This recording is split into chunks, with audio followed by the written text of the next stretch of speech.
современные, точные, функциональные.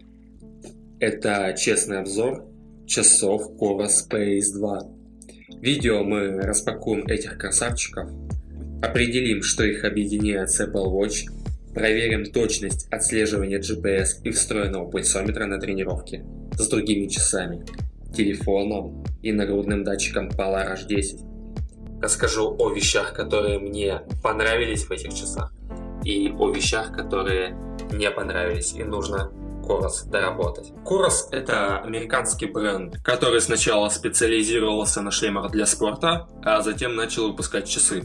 Часы Coros создает серьезную конкуренцию таким лидерам рынка, как Garmin, Saunto и Polar. Coros Space 2 упакованы в черную премиальную упаковку из прочного картона. Открывая коробку, нас встречают конверты с инструкциями. Под конвертами мы видим часы. Я заказывал белую модель часов с нейлоновым ремешком. Первое впечатление, когда берешь часы в руки, то кажется, что они похожи на какие-то детские часы. Матовый пластик, их легкость. Как заверяет производитель, их вес с нейлоновым ремешком составляет всего лишь 29 грамм. И это лидер по легкости из беговых часов. Управление часами осуществляется с помощью двух кнопок. Первая выполнена в форме короны, ее можно крутить. Сами знаете, у каких часов похожая кнопка. С помощью этой кнопки можно снять блокировку часов, попасть в меню активности и Evolab, и попасть в меню выбора тренировок. Немного пробежимся по активностям и Evolab в часах.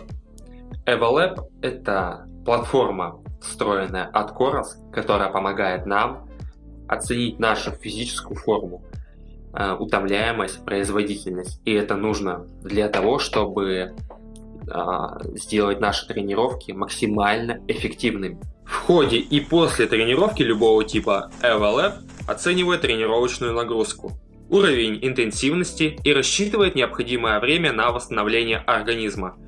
Первые данные у меня появились примерно спустя неделю после использования часов, а далее они будут постоянно уточняться. Чем дольше вы используете часы, тем правильнее данные. В меню Evolab у нас отображается Running Performance. Это состояние вашей тренировочной формы в процентах. Из этого графика можно понять, что ваша беговая форма увеличивается или наоборот снижается. Часы могут прогнозировать наше время и темп на дистанциях от 5 км до марафона. Смотря на свои показатели в Coros, я заметил, что по всем дистанциям практически Coros мне предсказали правильный результат. Но часы не берут во внимание внешние условия, такие как рельеф, по которому мы бежим, или погодные условия, такие как, например, дождь и жара.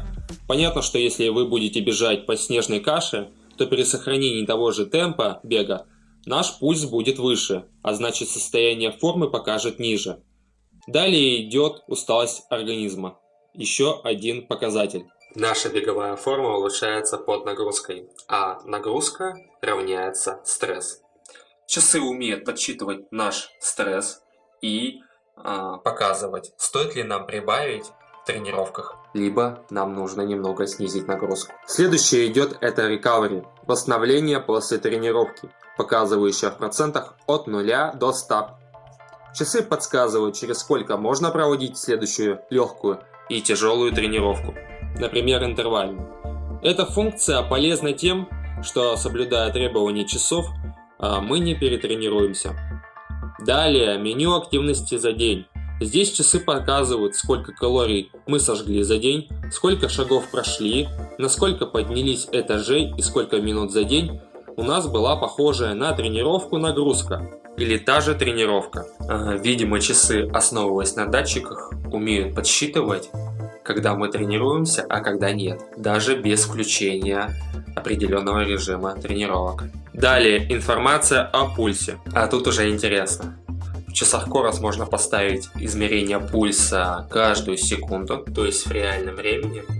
И можно поставить, чтобы пульс отслеживался каждые 10 минут. Конечно же, в первом варианте батарейка будет сажаться намного быстрее. Пульс измеряется с помощью встроенного оптического датчика. Есть возможность посмотреть в течение дня свой пульс. Следующим идет анализ высоты. Тут все просто. Каждые 10 минут часы фиксируют, как изменялась наша высота. Также есть график атмосферного давления. Также каждые 10 минут измеряет окружающее наше давление. Следующее идет график окружающей температуры. Подчеркну, не температуры человеческого тела, а именно температуру окружающей среды. Часы подсчитывают температуру окружающей среды каждые 10 минут. Что насчет выбора тренировок, то он небольшой, но есть все необходимое. Есть беговые дисциплины, бег на улице, бег на беговой дорожке электрической, так называемый трек Run Mode, бег по стадиону 400 метров, плавание, велосипед, триатлон, силовые тренировки. Ниже нашей короны, кнопки короны, есть еще одна кнопка, которая отвечает за возврат назад. Но если ее зажать, то мы можем попасть в меню. И там есть секундомер, таймер, будильник, выбор главного экрана, ночной режим, настройки, управление камерой, отключение оповещений, компас, передача пульса на другие устройства, информация о батарее, метроном, включение режима Ultra Max, состояние сигналов спутников. Как можете заметить, функциональности в меню довольно-таки много. Давайте остановимся на самых интересных. И начнем с главного экрана часов. Здесь мне понравилось то, что Coros представила большой выбор заставок в приложении на любой вкус и цвет. За время использования я заметил, что эти заставки постоянно пополняются новыми. И это большой плюс. Второе. Это режим Ultra Max, предназначен для длительного использования часов без зарядки с использованием тренировки с GPS. Кстати говоря, такая тренировка может достигать до 60 часов. Но в таком режиме GPS отслеживается намного хуже, потому что обновление местоположения часов происходит реже. Наверное, этот режим нужен для людей, которые бегают ультрамарафоны, даже, может быть, марафоны, трейлы, где большую часть дистанции бегут прямо и поворотов совсем немного. В таком режиме можно пробежать 60 часов, а в обычном режиме GPS до 30. Если брать будильник, то тут все очень просто и шикарно. Заводишь его на определенное время, которое нужно, и будь уверен, что ты услышишь его, потому что помимо довольно громкого сигнала, который он издает на руке, он еще и вибрирует, поэтому я еще ни разу не просыпал. При выборе часов я ориентировался на два показателя. Первый — это точность отслеживания GPS при беге, а второй показатель — это цена. Впервые эту модель часов Coros я увидел у одного знаменитого бегуна на средней дистанции. И как-то я сначала не обратил внимание на эти часы, а потом я на них остановился. Давайте проверим и сравним, насколько часы Coros Pace 2 точны. Как по пульсу, как и по дистанции. В эксперименте будут участвовать также мои предыдущие часы Stratos 2, ремешок Polar H10 и телефон с приложением Polar. В тесте я пробегу свой обычный кросс 10 км и включу часы и телефон в режим тренировки бег на улице. Нагрудный датчик привяжу к телефону, а часы будут работать со своими оптическими датчиками. И посмотрим, что они нам покажут.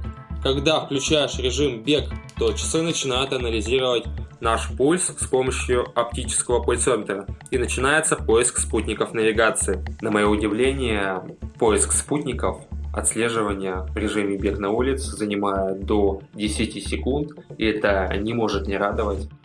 Но не нужно забывать, что навигацию нужно обновлять не реже, чем в одну неделю в приложении Coros. В ходе беговой тренировки часы будут отображать 6 страниц показателей вашей текущей тренировки.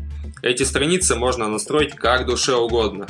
Я настроил первую страницу таким образом. Наверху страницы у меня идет информация об моем пульсе, слева темп, справа пройденная дистанция на данный момент и внизу общее время тренировки. Для кроссовых тренировок, я думаю, это самое то. Если брать во внимание, виден ли экран во время тренировки днем, то да, виден и все супер. Ну а если в темное время суток бежишь, то у часов есть функция включения подсветки, когда поднимаешь руку, чтобы посмотреть информацию.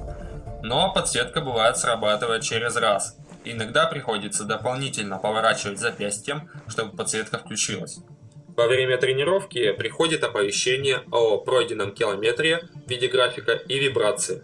Поэтому, бегая даже в наушниках, прекрасно чувствуешь оповещение. После тренировки часы нам показывают классические данные, но мне эти данные больше интересно смотреть в приложении Coros. Там намного удобнее, и о приложении немного попозже. А давайте сейчас сравним, что у нас получилось по точности. Данные меня, конечно, сильно поразили тем, что они оказались практически идентичными, что по расстоянию, что по пульсу. Объединяя тренировки, можно заметить, что у Stratos 2 и телефона с приложением Polar графики идентичны. Видимо, они работают с одними и теми же спутниками. Если их сравнивать с часами Coros Pace 2, то можно заметить различия. Что у часов Stratos 2, что у Coros Pace 2, на карте иногда видны неточности. Если смотреть на повороты и на стабильность, то точнее выглядит Coros Pace 2. Stratos 2 больше срезает на поворотах. Видно, что график у Stratos 2 где-то может залезть на дома, дорогу, по которой не бежал. Пройденное расстояние у часов в точности одинаковое – 10 км и 10 метров. Давайте теперь сравним пульс часов с нагрудным датчиком Polar H10. И этот пульс Polar H10 возьмем как правдивый. Средний пульс после десятки у нагрудного датчика получился 147 ударов в минуту. У Coros и Stratos по 150, что у одного, что у другого. Разница всего лишь в 3 удара по сравнению с нагрудным датчиком. Наложил я график пульса друг на друга. И вот что получилось. Красный график — это нагрудный датчик, а синий — оптический датчик Coros. Я заметил, что у часов Coros часто бывает такое в начале тренировки, что пульс оптический немного заниженный, на 5-10 ударов. Потом через несколько километров он приходит в норму. Но через время наоборот, пульс идет на 5-10 ударов выше, чем в реальности. Видно, что за тренировку получилось несколько явных расхождений у датчиков. Когда нагрудный датчик повышался, то оптический Coros наоборот понижался. С чем связано, не совсем понятно. После тренировки часы автоматически выкладывают тренировку в Strava. Можно подключить также и другие приложения. Силовые тренировки в этих часах приносят удовольствие. У Coros есть специальный режим силовой тренировки, где вы настраиваете, какая тренировка будет. Во время тренировок часы информируют, когда нужно приступить к выполнению и сколько осталось отдыха между повторами. И в конце тренировки часы вам выдают, какие группы мышц вы сегодня тренировали в виде тепловой карты. Интересно и удобно. Итак, давайте взглянем на приложение Coros на смартфоне. Открывая приложение, наш телефон сразу связывается со смартфоном и обновляет статистику после предыдущего захода в приложение. На главной странице приложения Coros нас встречают главные активности за день, такие как сожженные калории, время под физической нагрузкой, которые Coros считает автоматически, пройденные шаги, измерение пульса и сон. Интересно то, что активности выдаются в виде графиков со шкалой времени. То есть мы можем увидеть, когда мы были более активными, а когда более пассивными в течение дня. Переходя на другую вкладку, мы переходим в тренировки. Тут собраны все тренировки, сделанные нами ранее. Можно выбрать любую тренировку и проанализировать ее. Давайте посмотрим, какие показатели мы можем найти. Заходя в тренировку, нас встречает карта и схема, где мы бежали с отсечками каждый километр. Далее классические показатели: полное время тренировки, средний темп, лучший километр, средний пульс, сожженные калории, перепад высоты, спортивная форма и тренировочный эффект. Листая ниже, мы видим эти показатели в виде графиков. Очень понравилось, что в часах реализовано вычисление автоматическое наших темповых и пульсовых зон. Как мне не хватало этого показателя в предыдущих часах. Можно увидеть, в каких зонах мы провели тренировку. Далее идет каденс, это наша частота шагов, длина шага в сантиметрах, высота, тренировочный эффект, километры, с каким темпом был пройден тот или иной километр, И один из интересных показателей – это беговая мощность. Давайте на ней остановимся немного поподробнее, потому что этот показатель очень важен, по моему мнению, для бегуна. Беговая мощность – это показатель, сколько сил мы прикладываем за определенное время для перемещения нашего тела во время бега. И выражается это все в ваттах. Мощность бега позволяет понять, насколько мы экономичны в беге. И это важно хоть в спринте, хоть в беге на длинные дистанции. По идее, это лучшая замена такому показателю, как пульс во время тренировки. Во время быстрых тренировок, например, интервальной работы, наш пульс отстает от интенсивности и в конце тренировки может быть завышен, что плохо совпадает с интенсивностью и реальностью. Поэтому тренировки, основанные на пульсе, не всегда точны, а беговая мощность показывает нашу интенсивность буквально с первых шагов. Можно рассчитывать нашу беговую тренировку на основании мощности. Составление плана и тренировок в часах меня порадовали. Что может быть приятнее, когда ты можешь составить тренировку на неделю или месяц в приложении и перенести за пару секунд их в часы. Теперь нет необходимости таскать с собой тренировочный дневник, хотя это и хорошая привычка. Удобно, что можно составить разнообразные тренировочные планы. Смотря на часы, хочу выделить плюсы и минусы часов. И начну с плюсов. И первое, с чем у меня стали ассоциироваться эти часы, это их цена и их богатый функционал. Второе, это шикарная батарейка. Можно спокойно забыть про зарядку на неделю. Далее, это точность отслеживания благодаря нескольким системам навигации. И также EvoLab, который может следить за вашей тренировкой. Она предупредит, если нагрузка будет высокой, чтобы не перетренироваться, или подбодрит, чтобы пошли тренироваться. И вообще, интересно отслеживать свой прогресс. Ну, конечно, про режим Track Mode не стоит забывать. Удобный для бегунов режим тренировки на стадионе. К сожалению, мне пока не удалось попробовать этот мод, потому что я купил часы в ноябре, а сейчас уже зима, и стадионы под снегом, и нет возможности попробовать. Поэтому я обязательно сниму отдельное видео про этот режим. И еще огромный плюс – это создание тренировки и плана. И использовать такие тренировки очень удобно. После завершения тренировки часы сами вкладывают тренировку в спортивное приложение. Первое, что вас может насторожить в часах, это то, что нет русского языка. Но когда ты начинаешь пользоваться и пользоваться активно, то ты привыкаешь к английскому и даже подучиваешь новые слова. Иногда не с первой попытки коннектятся телефоны к часам, и приходится иногда перезаходить специально в Bluetooth и коннектиться в ручном режиме. Но это может быть из-за марки телефона, так, либо из-за обновлений. Так, для кого же эти часы? Я считаю, что эти часы идеально подойдут для бегунов, велосипедистов, триатлонистов, пловцов, кто, возможно, занимается силовыми тренировками, и кто просто хочет хорошие, качественные, функциональные часы за небольшой прайс. Спортивные часы – это хороший аксессуар для спортсмена, это хороший помощник для спортсмена, но можно начать тренироваться и без них, или с обычными часами-секундомером. А идеальное время начать тренироваться сейчас.